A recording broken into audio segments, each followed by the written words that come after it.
So who holds the title to your body? Let's talk about it. All right, title to your body. This is going to be an interesting video. The birth certificate is not actually titled to your body. You should watch my video on the 10 things that a birth certificate is. It is more of an issuance of Class C common stock to the authorized representative of the corporation, which is an individual trust, the ens legis. So in 1865, the Second 13th Article and Amendment was solidifying no involuntary servitude. So it's hard to believe, but everything that we do out there as the sovereign, we're actually doing by our own consent and compliance, because there is no such thing as involuntary servitude.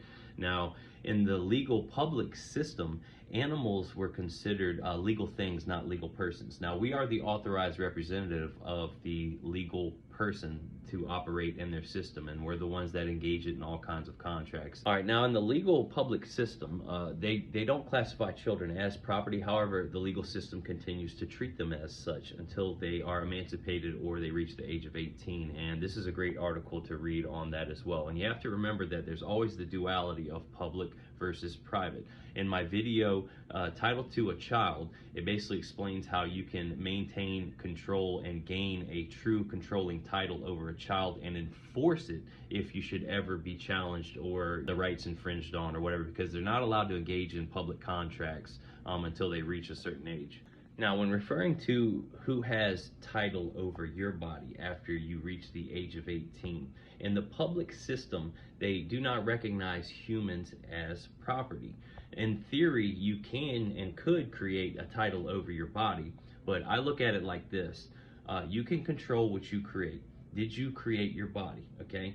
And when it comes into the legal system, it's all about what you can prove and enforce. So you could make a title over your body and enforce it. In theory, you could even say that the birth certificate, and there's public law stating these facts, the birth certificate is not titled to your body, so they actually can't harm you, the individual. They have can get jurisdiction over the legal person, and that's what they enforce and play on in their public system. And a lot of stuff that I talk about in the legal system does not apply if there's an actual true injured human or other party on the other side of the table that has a bona fide claim. That stuff's off the table at that point.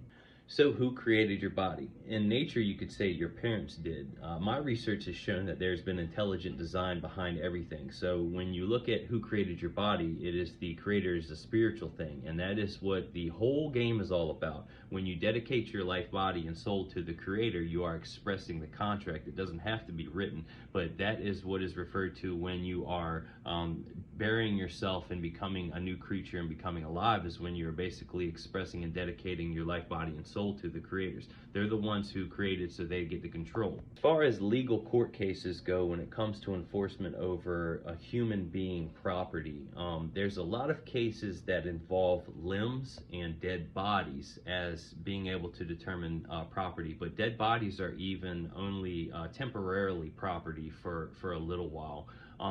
Now, here's an interesting side note. Nature cannot be patented, okay? But synthetic stuff and stuff that we create can. So your natural body cannot be patented. However, if you by chance actually took the juice, every cell in your body that ends up becoming mRNA infected is, in theory, can be legally claimed by this Supreme Court case ruling right here, which there hasn't been a court case ruling that you, the human that's alive, can be property, but every cell in your body is now patented and owned by the patent holder, and they could, make some type of claim on you if that ever was to arise. So to answer your question, yes, you can create a title over your body, but it's not easily enforceable in the public. Nobody else would come up with a counterclaim, but it's much more enforceable in the private. Now, you can also control stuff that your body creates, fluids, organs, limbs, stuff like that you could claim as your property. You are actually the walking title enforcer to this earthen vessel that you use as a tool. So, that's my answer.